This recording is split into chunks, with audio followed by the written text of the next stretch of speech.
2 দিন পরে আমার বড় বোনের বিয়া। তো ম্যানেজার, রেস্টুরেন্টে যা টাকা বেতন পাই তার সংসারের পিছিয়ে খরচ হয়ে যায়, তো কোনো টাকা সঞ্চয় করতে পারি নাই, কিছুই করতে পারি নাই। ম্যানেজার, আমার বড় বোনের বিয়া, তো এটার জন্য লাখখানিক টাকা লাগে। ম্যানেজার, আপনি একটু বসের কয়া আমার অ্যাডভান্স লাখখানিক টাকা লয়া দেন না। কি লাখখানিক টাকা লাগবো? দেখো মামুন, তুমি তো এই রেস্টুরেন্টে 2 বছর ধরে কাম করো, আর আমি করি 1 বছর ধরে। তুমি আমার চাইতেও পুরোনো লোক, তুমি তো জানো এই মাহাজন কিরকম।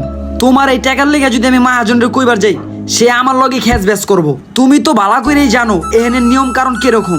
সামান্য টিপসের টাকার লেগে কিরকম কাউ কাউ করে, আর তোমার টাকাটাও জরুরি। আচ্ছা, তোমার বিষয়টা হলে আমি মাহাজনের লগে কথা কমুন, একটু ফিরে লোক মাহাজন। এইখানে কাজ করে একটা সুবিধা পাই কি, মাসের 1 তারিখের ভিতরেই সবাই বেতন দিয়ে দেয়।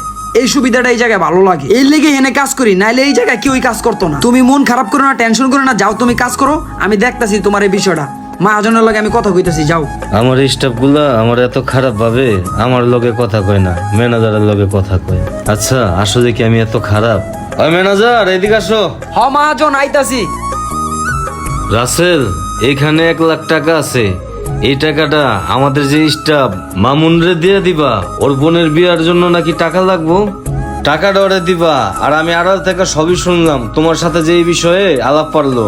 যাও, ওরে টাকাটা দিয়ে আসো। আচ্ছা বস, দিয়েইতাছি আমি। বোনের বিয়া হাতে আছে আর 2 দিন, এতগুলা টাকা আমি কইতে ম্যানেজ করুম? এই মামুন, আর মন খারাপ করে বয়ে থেকো না, তোমার বোনের বিয়ার লেগে না টাকা লাগবো, এ নাও 1 লাখ টাকা। ম্যানেজার, আপনি এই টাকাটা দিয়ে আমার যে কি বড় একটা উপকার করছেন, আমি কখনো বইলাও বুঝাইতে পারম না আপনারে। আরে মিয়া, আমি উপকার করি নাই, এই টাকাটা তোমারে মাহাজনে দিছে। কি বলেন ম্যানেজার?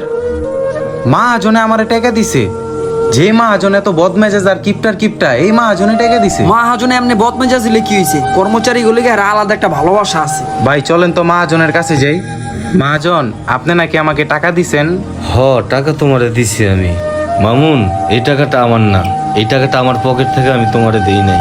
এই যে দেখো, তোমার বিগত 2 বছরের টিপসের টাকাটা আমি খাতায় উঠায় রাখছি, আর সেই টিপসের টাকাটাই আমি তোমারে দিলাম। কখন, কোন সময়, কোন জায়গায় কত টাকা পাইছো সেটা কিন্তু এখানে উল্লেখ করা আছে। আর হ্যাঁ, এই 2 বছরের টিপসের টাকা তোমার 1 লাখ টাকার থেকে কিছু কম আছে, আর সেটা আমি পূরণ করে দিছি। জানো, এই টাকার জন্য আমার মায়ের চিকিৎসা করতে পারি নাই।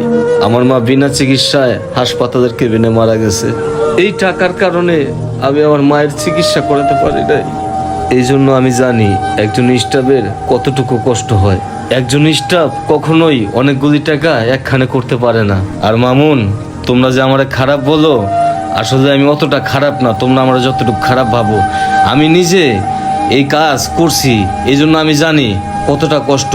তাই তোমাদের কি করছি জানো, তোমাদের টিপসের টাকাগুলি আমি জমে এইখানে রাখছি। তোমাদের যে কোনো বিপদ আপদের সময় আমি যদি তোমাদের কাজে আসতে পারি।